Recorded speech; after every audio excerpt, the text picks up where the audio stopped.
Hello, Nigel, how are How you you? doing? All right, how are you? Everything is good. How's all with you? Hey, good, cool, Everything excellent. is, that's good. How's been this pandemic for you guys for the last couple of years? Well, it's been frustrating because we haven't been able to do any gigs. I mean, I think last year we did two shows.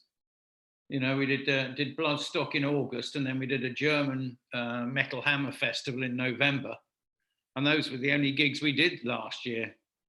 And it was very frustrating because we were trying to do the 40th anniversary shows. Yeah. And we managed to do the three Europe ones, but then the pandemic hit. And that was Bloodstock because it was really the first proper festival in Europe, like metal festival that actually happened last year. How was Yeah. for you guys to be there because you played just before Judas Priest? How was that night for you guys? Oh, it was great. No, we had a great gig. Really good. It was pretty strange to be on stage again after all that time, but it was great. It really was good. And of course, we're good friends with Judas Priest, so they were all hanging about and everything. So no, it was great. It was a great vibe, and I think everyone was sort of, all the bands were pleased to be playing again. Yeah. I normally go to Bloodstock and I've seen you guys before there. And for me, it's my favorite festival on the planet because I think it's just so friendly. The environment, Yeah. it's big, but not too big, you Yeah, know? I know what you mean. Yeah, no, it is. I mean, it is a great festival, and as you say, it's not too big. Yeah. Because I've been to download and Oh God, yeah, it was 3 days and I was like, never again. really.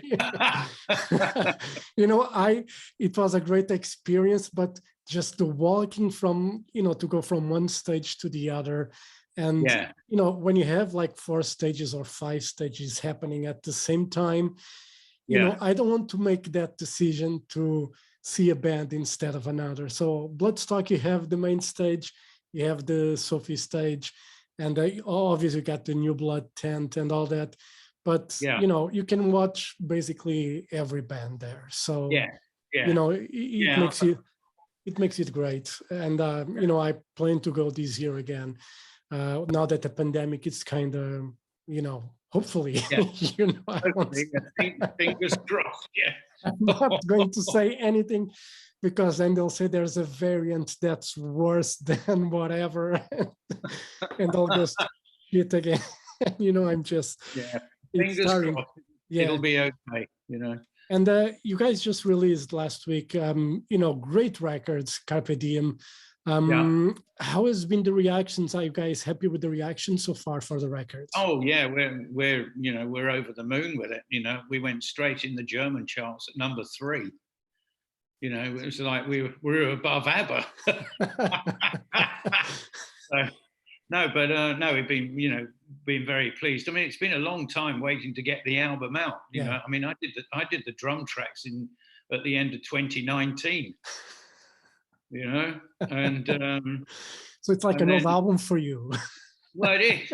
It's bizarre. No, I mean the thing. What I mean, we did some other work on it later on, but the record company were going to release it the following February, and they didn't want to release it because we couldn't tour. Yeah. So we used the time up to do the Inspirations album. Yeah. To get that out as a sort of a stopgap measure, which in a way was good because it gave us a lot more time to sort of finely tune Carpe Diem. Yeah. And but it was frustrating waiting for it to come out. It's like, come on. I cannot. It's probably like a woman when she's pregnant, and after 9 months the baby still doesn't pop out, and she's like, exactly. "What?" Exactly. Come on, get the bloody thing out. Yeah. No, we're very pleased with the way it's been. All the reviews have been great. So Yeah. So you recorded the drums, just prior to the pandemic, just prior to everything shutting down. Yeah, I mean, I did the drums. I mean, we did a lot of the guitars were done as well, you know. But as I say, because they didn't want to release it, so we stopped work on that and then started on the Inspirations album. And you know, it gave us more time to sort of look at all the tracks that were going to be on Carpe Diem and sort of change things if we wanted to change things. Yeah. So we were able to take our time with it. Yeah. And you know, did it change much on the tracks? And how many tracks did you guys record for the Carpe Diem records? Oh God, I can't even remember. I think it was 13. I think it was something like that. I mean, I went over to Germany to do the drums. Yeah. Because that's where all our gear's stored. And so our sound guy came up with, you know, with his recording equipment and everything. And it was I did the drums were done actually in the warehouse where all our stuff is stored, which was great because I like it. I mean, I like working on my own. Yeah. You know, so we had all the demos to a click because I always like to work to a click track. Yeah. And so it was great. So I just replaced what drums were on the demos. Yeah. You know, what's the, you know, speaking of click track, for those who are not aware what that is, what's the purpose of the click track when you are recording or, you know, playing, so to say? Well, I mean, it's to keep things permanently in the groove. You know, I mean, you can play around a little with the click track. I mean, I first had to start using a click track when, you know, before Saxon in the band Toya I was in, because we had a lot of synthesizers in that were playing sequences, and the drums have to be dead on with a sequence, you know, so you have to do it to a click track. Yeah. And after that, I mean, I love using them. And the point is, though, you have a click, but you can still, you know, for a verse, you can still pull back, the drummer can still pull back a little bit and just be slightly behind the click. And then when you go into a chorus, you just push it a little bit. Yeah. You know, so it's good fun, but I think it's, I mean, for me, it's great. If I'm on my own, I can go through a track, and for instance, if I go through something and say, oh, I don't like that drum fill I did there, I can do it again. Yeah. That's, you know, that's cool. I never, you know, I used to play guitar. I had the metronome, you know, just to, and for me it was, you know, I wasn't very good at keeping tempo. I was terrible. I was like, why do I need to hear, you know, this tick, tick, tick, tick, tick. Yes, I know. I know. No, I mean, the other reason is as well with the click, when we're sort of rehearsing stuff, we do it with a click. Yeah. So we can see if a song is sounding, you know, because for me, it's very important that the groove is right. Yeah.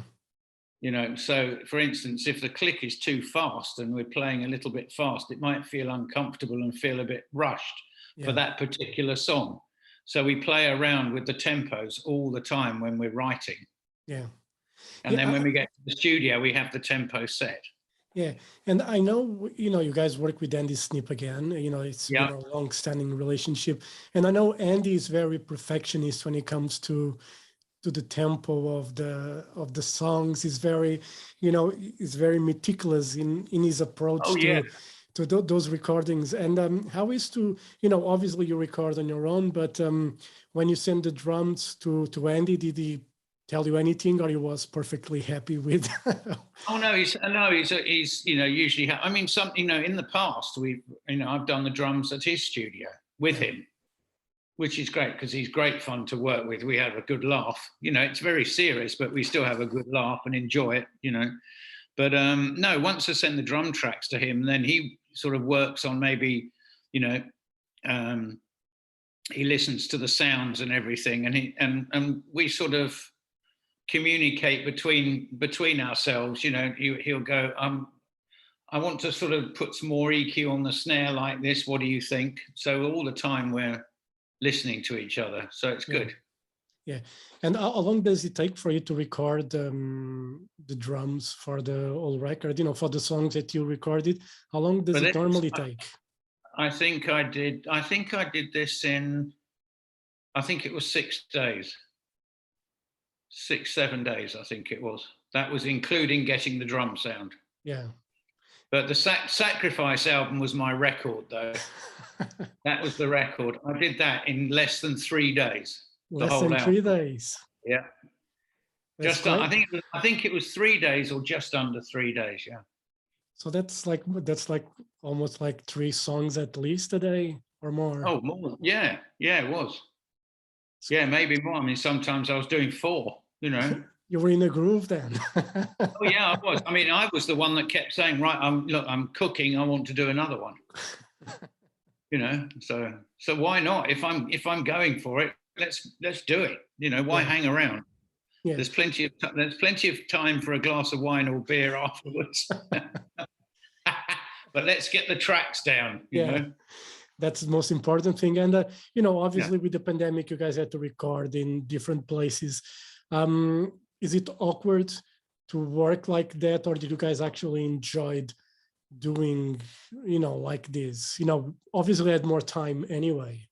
Yeah, yeah. No, I mean, usually, you know, for instance, once I've done the drums, I get out of the way. I'm done. You know, so then the guitars go in. So they do it on their own, you know, with Andy, or they go to Andy's place or somewhere, and they do it like that. I mean, sometimes Doug does a solo, you know, he's got a little recording set up at home, so he might do his solos there. Yeah. You know, but no, generally it's like, you know, once I've done the drums, I'm out of there. Yeah. When do you listen to the records? Just after you get the final mix, the final mastering, or No, I mean all the way down. Really, you know, Andy will send us things. What do you think? Here's the first mix of everything. So he'll send that, and then, you know, maybe a week later or whatever, he'll send another one. You know, or maybe someone said something about, well, this needs to be here, this needs to be done. So then he'll do another one. You know. Yeah. You know, and listening to Carpe Diem, you know, obviously there's a lot of trademarks of Saxon here on these records. But, you know, one of the songs that I actually enjoyed a lot, it's the mid-tempo, The Pilgrimage. I knew you were going to say that. How would you know that? Just guessed. It's my favorite song on that record. I don't know. There's a feeling on that song that, you know, listening to it, you know, even though it's like, it's Saxon, but at the same time, I don't know, I love the sound and the song in general. It's amazing. Yeah, and the groove. Yeah, a lot of people actually prefer the mid-tempo stuff to the fast stuff. It's really fun. It's really funny because when we play, you know, when we're live, you know, I'm looking at the audience. So we're playing really, you know, the fast stuff, and they're all moshing, you know, they're all like this, or some of them are like, you know. But as soon as we play like a mid-tempo, say like Dogs of War or something, we start that, and everyone's going. You know, you can just see the difference. It's amazing. Yeah, I think it's probably the group thing that you know, that it's very, you know, there's not a lot of bands, especially the new bands. They're not able to write a song that has a decent groove. I'm not saying that all the new bands are bad, but there's something in the 70s and 80s band that they just have. For me, I always go back like to Deep Purple, and like Ian Pace for me, you know. Yeah, great drummer. Is the master of the groove somehow. You know, the way that he plays, it's just very infectious, and you know, it's amazing work that he does. And a lot of the new bands, it seems to be all about speed. And yes, I know. Yes, speed and technique. Yeah. And you know, and for me, a lot of it, I'm not saying all of them, but I'm saying some of them, there's, you know, it's all very clever, but there's no soul in it. No. You know, do you know who I think that, I mean, the master of groove for me is Phil Rudd. Phil Rudd, AC/DC. Yeah. Yeah. as soon as he starts playing, your foot starts going. Yeah. Not the guitar. It's not the guitar riff. It's the No. way the drums fit with the guitar. Yeah. And he's just there. There's not a lot of fills. There's not a lot of stuff. He just gets in that pocket and grooves. Yeah. Yeah. Yeah. He's great. Yeah, you're actually right. It's when you listen to AC/DC, the foot always goes. It does. As soon as the drums start, you go. Yeah. You're off. We were on. We were on a cruise, and Phil Rudd was there with his solo band, and we went up on. He was playing on the deck, and he went up there, and we were watching. And literally, as soon as he started, the guitar started a riff, and it wasn't really like AC/DC, but it was the same sort of tempo. As soon as he started playing the drums, it was, here we go. It was great. It's instant. What is what is that? If there's probably no secret, but what do you think makes the drummers, from that time, from when you start playing and everything, special compared to the newer bands? Was because you guys when you're playing live, or we're always jamming together and everything, and bands these days don't do that? What do you think that comes from? I think it's a lot of things, and plus, don't forget that for instance, nowadays with a lot of the younger bands, you're getting younger musicians listening to them, yeah, rather than bands we were listening to, if you know what I mean. Yeah. So it's like a sort of, we need more bands like AC/DC, more groove bands for the youngsters to listen to. Yeah. Rather than these sort of madmen doing really fast, You know what I mean? Yeah, it's so generic. It's there's new bands that are great. Yes, there are some great bands. But sometimes it sounds so generic, soulless. As you were saying, that the songs are there. They have whatever timing, they shred the guitars and everything, but there seems to be no purpose in it. It seems it's there because it's the time for the guitar solo, not because it fits in the song or anything like that. Yeah. The thing is, though, as long as these people are having fun doing it, that's what matters. Yeah. If they're enjoying it and having fun, that's great. And I think that's what, everyone should, everyone in general should do. Whatever you do, it should be fun and enjoyable. Otherwise, don't do it. Yeah, exactly. Yeah. And for you, when you're playing live, you prefer the fast songs or you prefer the mid-tempo ones? I like them both. No, I do. I like that. If we're playing a lot of fast songs in a row, then it's nice to come to a mid-tempo one. I can have a bit of a rest. But no, I like them both. So. What is the challenge normally when you're playing live? Because for a drummer, it's can be very exhausting. To be, playing.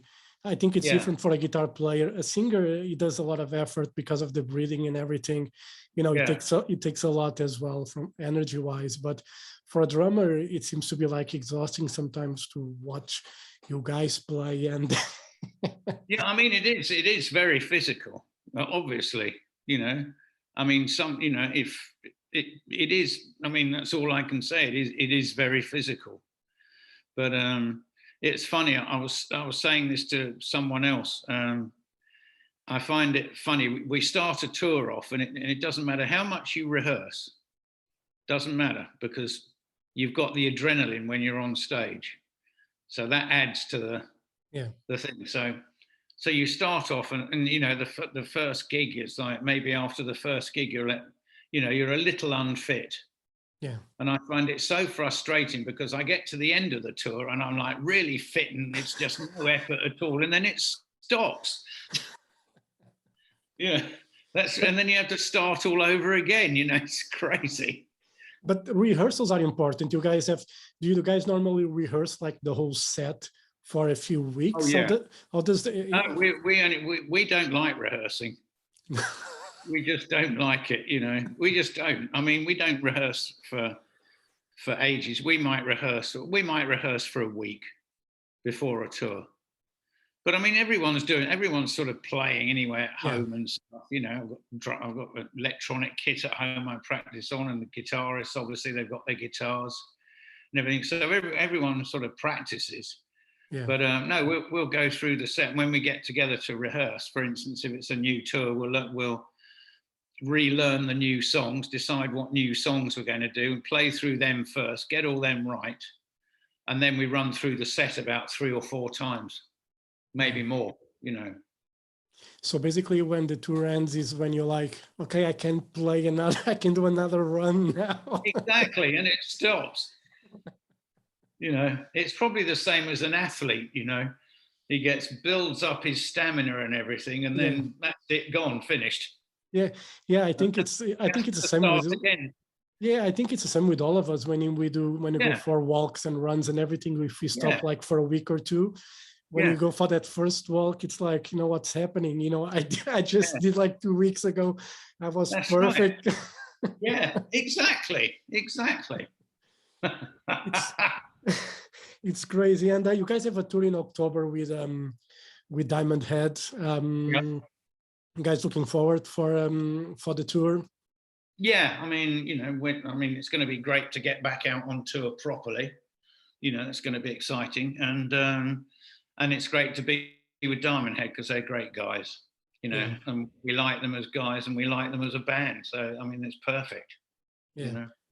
And, you know, I know you're into geology. I think it's something you did in school, and dinosaurs. It's something that you like. Where did this come from?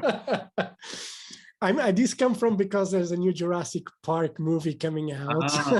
When's it coming out? It's coming this year. I'm not sure exactly the date, but I already saw the trailer.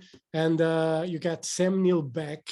I think 3 people of the original cast of Jurassic Park are coming back for this one. And I saw the trailer and I was like, you know, I think I'm going to love this movie.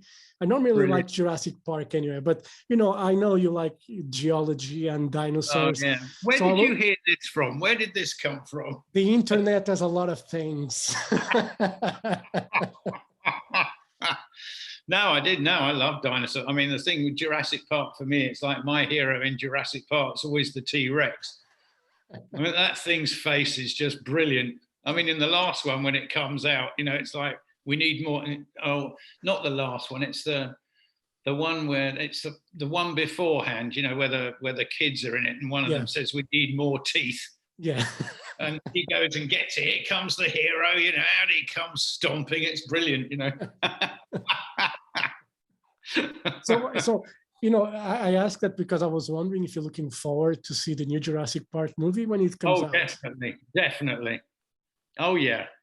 How did that passion came about, by the way? What, for geology or dinosaurs? Yeah. It's funny, I mean, the dinosaur, you know, I mean, years ago and sort of in Victorian times and even up until 1970 probably, they all got how the dinosaurs look wrong, you know, because they all look like sort of, they were all almost sitting like a T-Rex was sitting back on its tail. Yeah. You know, it was almost as if it was dragging its tail. Yeah. You know, and I had a children's book when I was about 3 or 4, like you know, and it had pictures of animals in it. It was like a big book, you know, and I've still got it. And I turned the page, and there was the T-Rex, and that was it. I was hooked. That was it, you know. And at school, you know, as soon as I could, I mean, we had a great library at school with a lot of really old geology books in, and that photo, you know, all the Victorian engravings of dinosaurs and things. And I just spend hours looking at these things. Yeah. And when the chance came to, you know, to study them in geology at school, then I went for it. Yeah. You know, I love dinosaurs as well, you know, and, but, you know, I would love that a lot of them would still be around, but at the same time, if they were, you know, we probably would be killing them anyway, you know, because that's what mankind does. You know, it's so frustrating. I mean, you know, I love all the, you know, all the old, the 1960s one, the Ray Harryhausen ones, you know, the ones I mean, like A Million Years BC and all that, and all that stuff. And I find them actually, I find those films actually a bit more scary than the Jurassic ones, because the way he did it to make them move, they're a bit jerky and they look a bit unreal, you know. I mean, even the original black and white Lost World. Yeah. You know, the T-Rex in that is terrifying. And the first time I saw that, I was like, whoa, what is this? Plus the fact it was black and white. Yeah. Yeah, you're right. It's like all these films, you know, all these monster films, we all end up bloody killing them at the end. Yeah. It's like, no, let them go. I mean, there's an absolute classic. There's a British film. I've got it. I can't remember what it's called. But it's like, I think it's like a brachiosaurus, because brontosaurus doesn't exist. Yeah. A brachiosaurus or something is in London, and it's terrifying London, and they're sort of, you know, this thing, what are we doing? And suddenly its mother comes up the Thames and they go off into the sunset, and she picks up the baby and off they go, walking down it's brilliant. It's a great film. Yeah, that's the thing. Why does mankind always have to be the freaking heroes? Like, why they don't just die, you know? Yeah, I know. Let the dinosaurs reign supreme for once. I agree. I totally agree with you. Maybe we need to write a script or something for, you know, just a Jurassic Park where the dinosaurs live and mankind dies, and that's it. And the planet will be much better without us. I mean, it was funny in the same, you know, the Jurassic Park one, the same one where the kid goes, get more teeth. It's like those two kids are in the ball thing, you know, going, and I'm saying, for God's sake, stop screaming, eat him, for God's sake. You know, wasn't that T-Rex, get him, God, eat him, stop screaming. You know, I was praying when they were chasing, the raptors were chasing them in the van, I was praying for a raptor to get in. Yeah. You know, and take him away. But I'm always for the dinosaurs, you know, always rooting for them. And you know, when they kill someone, I'm like, yeah. Yeah, I'm like that too. I mean, in the very first one where the guy's sitting on the toilet. Yeah. I mean, that was funny, you know, guys sitting there, all of a sudden, it's gone. Went to shit, literally. Yeah, exactly. You know, and just going back to Saxon, and you know, you guys have been, you know, playing for so many years. What have been the highlights for you, you know, as a musician, to play live, or you know, what's been the highlight for you, or the highlights? You know, probably just one. It's difficult. I think. I mean, there's been a lot of things. You know, I mean, it's playing. You know, some of the big festivals has been great. You know, the other thing is going to visit countries that I wouldn't have dreamed of going to, sort of thing. Not for any bad reason, but just, you know, on holiday or whatever. But I mean, you know, so visiting all the countries, making lots of friends in these places. So I mean, that's great, and it's always really nice when we go back and tour there to see old friends again. Yeah. See familiar faces in the crowd. Yeah, or just, you know, when we have days off, you meet up with people and go to dinner or whatever. Yeah, it's just nice to see them again. And the great thing about festivals is that you get to see a lot of, you know, musician friends that you might not see the rest of the year because you're on tour or they're on tour. Yeah. You know, from other countries, for instance, and then you get to a festival and you're all there. Yeah, how's it doing? You know, which is great. Like time hasn't passed at all. You know, it's good to see you again. And you know, speaking of festivals, you guys at Wacken some years ago, you guys did a set list in reverse. You played the newer stuff to do. How did you guys come up with that idea? Was the festival? Was you guys that suggested? How that came about? No, it was our sort of thing, and then we had to. The difficult thing was, of course, choosing which songs to play. Yeah. Which it always is. That's always the problem because we've got so many. Yeah. You know. It's still a problem today for you guys. Yeah, it is. It Not is getting coming up. easier. No, it's getting worse. The more albums we release, the harder it gets, you know. You probably should do like Kiss does, not put albums, just play the songs over and over again. You know, just add a bit more pyro here and there, and that's it. No, I mean, you know, we enjoy the writing and everything and Yeah. the recording. That's part of the fun, you Yeah. know. I mean, I love the creativity of being in the studio. Yeah. You know, it's a different animal to playing live, obviously. Yeah. But no, I know. But as you say, yeah, I mean, it does get harder. The more albums you release, it's like, oh, geez, how are we going to fit all this in? You know, especially when you got an album like Carpe Diem, which, you know, has great songs in it. You know, how you're going to put those songs in and have to take out, you know, some classics probably. You know, yeah, the fans will complain either way, you know, because exactly. This is you can't please everyone. You just can't do it. You know, I mean, we'll probably play about 6 songs off the new album, I should think. yeah. So then everything else has got to fit in, you know, Yeah. and some things are going to go. But on the other hand, you know, I quite like sort of sometimes we've done it when we pull something out that we haven't played for a long time. Yeah. And I find that a bit special for the fans as well as us, actually. Yeah. What is that a song still that you guys haven't played or rarely have played live? Oh, there's quite a few. There's quite a few, actually. But again, you know, it sort of comes down to this, you know, what we started talking about, the groove thing. Yeah. You know, I mean, it's nice to sort of, you know, we always tend to sort of have at least one groove song on every album. Yeah. You know, it's like, I mean, one of my favorite ones to play is Chasing the Bullet, you know, off Call to Arms, I think it is. You know, I mean, that's just great to play. And again, you get them going and they're off, you know. Yeah. So I like that. I like those songs. But then again, you can't just play a whole set of those because it would be boring. Well, you know, you could make let's say a one night special where you play just the you know, you guys are going to do the 40th anniversary whenever you guys can be able to do that properly. You know, it's probably going to be 41 or 42 now anyway. Well, we've just done the 2. Okay. You know, we did Manchester and we did the 2 UK shows which had been postponed. So we just did a couple of weeks ago. We did Manchester and Hammersmith. How were the shows? Crazy? They were brilliant.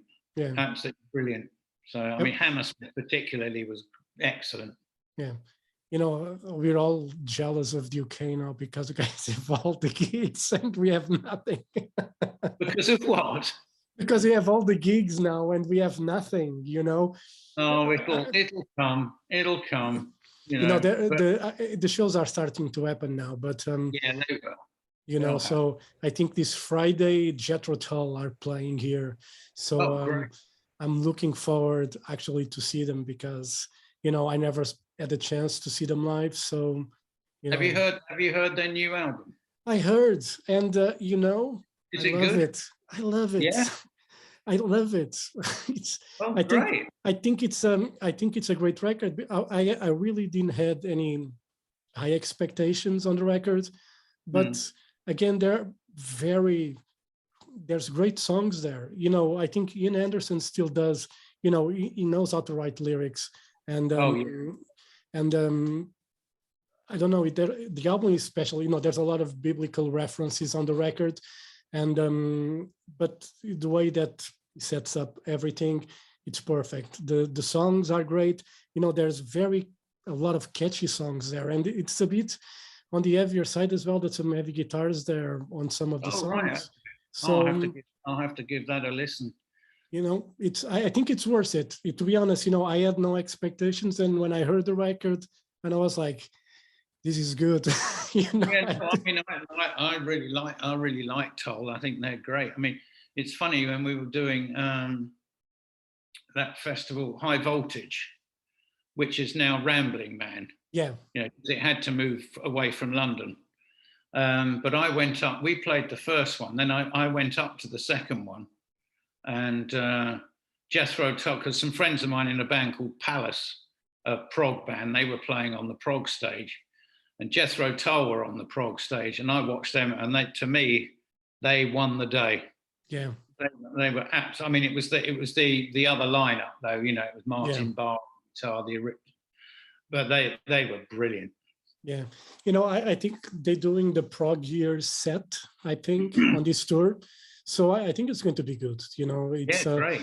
And the funny thing for me is because I haven't heard Jethro Tull in a lot of time, I listened to the record and then I just went to the old CDs that I have behind me, you know, and I start to rediscover songs that I forgot they were Jethro Tull.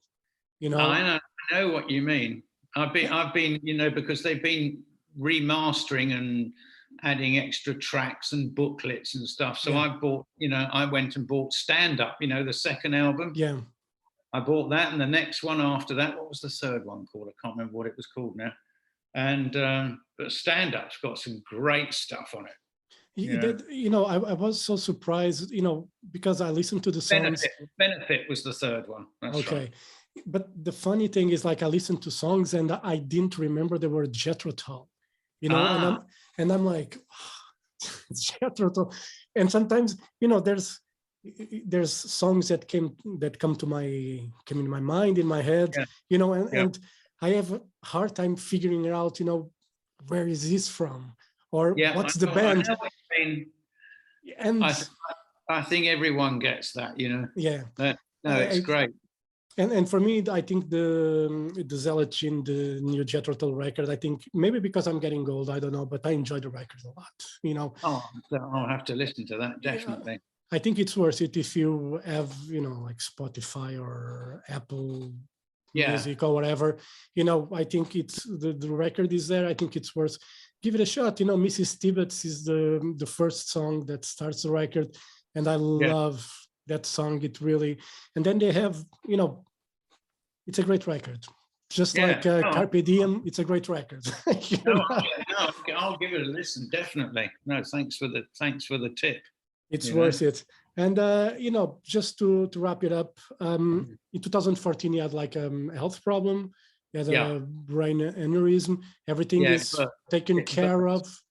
Yeah, everything's fine. Everything's fine, thank you. It was funny because the next tour we did, I mean, it happened in Newcastle.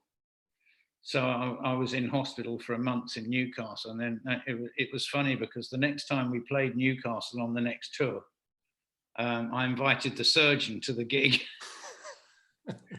so we had some, you know, we had some beers afterwards, and he said, "You're a freak." Because he said, I wasn't expecting, he actually said to me, he said, "If you survived, I wasn't expecting you to be able to play drums for at least 18 months. And I was back on tour in 3. It's crazy. I know. I'm very, and I said, "Hey, that's all down to you." You know. Yeah, and you know, I just asked it because I had a heart attack in 2020 in August. You know, I was doing like a workout at home, whatever what I was doing. I don't know what the fuck happened. All of a sudden, just start sweating. You know, cold sweats. Then the chest just started to contract, and I was like, because my dad had a couple of heart attacks before, and he always told us, like, if you have a chest pain, go straight to the hospital. Don't wait for anything. Just call an ambulance and go. And that's what I did, and I was lucky with that because, you know, you feel you know, there's damage there in the heart. You know, that's not going to be, you know, it's not recoverable because the muscle died and that's it. But even though they took a bit of time to get me to the hospital, I was lucky enough. I got a stent, and now I just have to be careful not to eat shit and stuff like that. Not that I would drink anyway, but I cannot drink.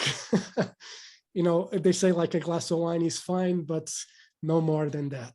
So that's it. Hey, that's nothing wrong with that.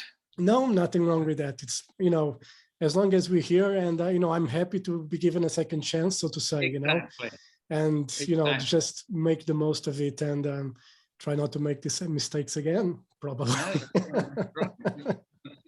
Hey, I've just noticed in the background you've got Baby from The Mandalorian. Yeah, Baby Yoda is there. Yeah. I'm a big My fan of. my wife is too. Yeah, She's a well, she huge has a great taste. I love The Mandalorian, the series. The Oh TV yeah, series were great. yeah, it's And brilliant. Have you seen the Boba Fett one yet? I've watched 2 episodes, and Right, brilliant. I'm enjoying a lot. I love the Star Wars universe. Yeah, I like what they are doing with the Mandalorian, Boba Fett, and even the new movies. I think they did yeah, a great job with it. So yeah. I only saw the first of the new movies. I haven't seen. There's probably another two, I think, that I haven't yeah, seen yet.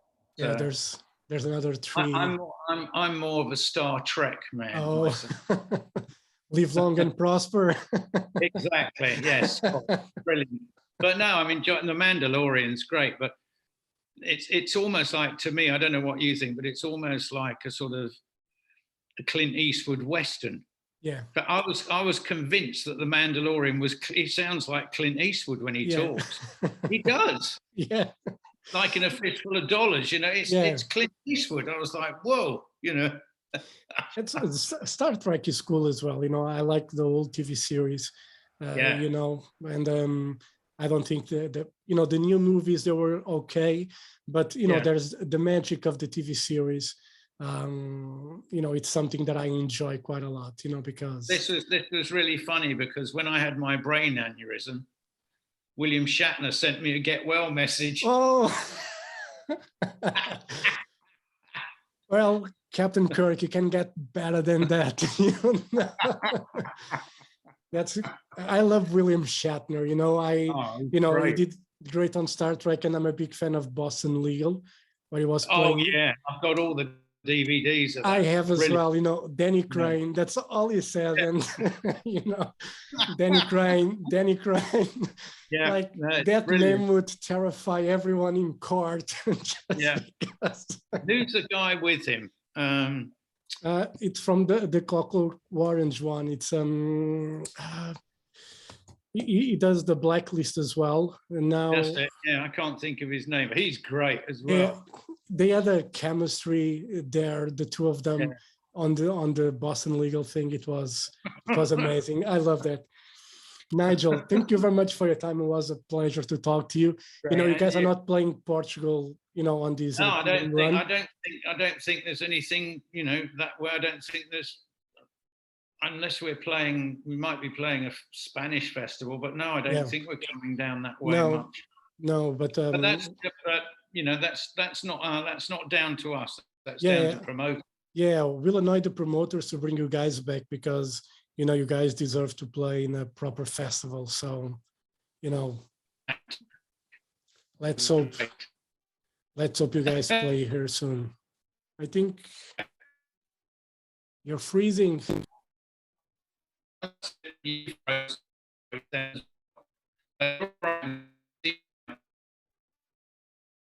Yeah.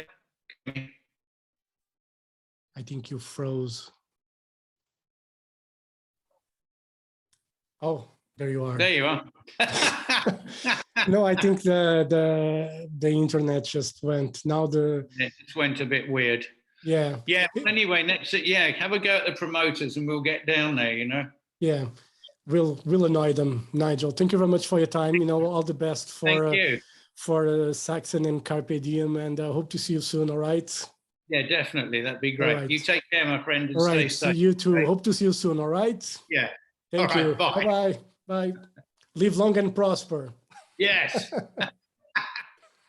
I can't do that. It really annoys me. Stop it. Bye.